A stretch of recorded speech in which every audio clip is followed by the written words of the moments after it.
Welcome to the Salmon Runs YouTube. Enjoy the video. In this video, I will show how to make blocks things, easy method. Begin by choosing consistent materials and measuring each piece precisely with a ruler. Cut or score along measured lines, then test fit pieces before gluing. Use clamps or weights to hold parts while adhesive sets. Once dry, sand seams and apply a finish or paint to protect the surface and give a polished, cohesive look for display or play.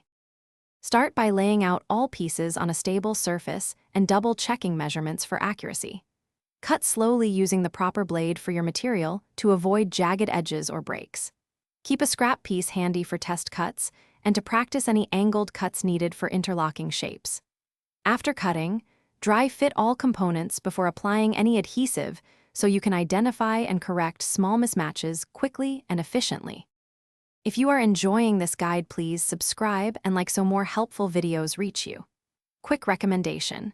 I love the Oala water bottle for staying hydrated during projects because it fits cup holders and seals tightly.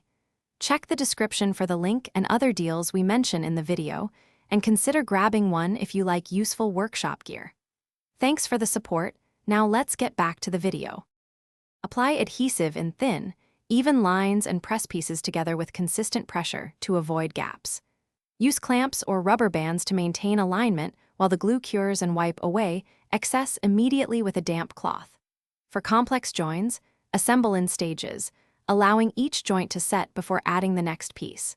After full cure, inspect seams and fill any tiny gaps with a matching filler before sanding and finishing for a seamless result. Thanks for watching. Consider subscribing if we helped you.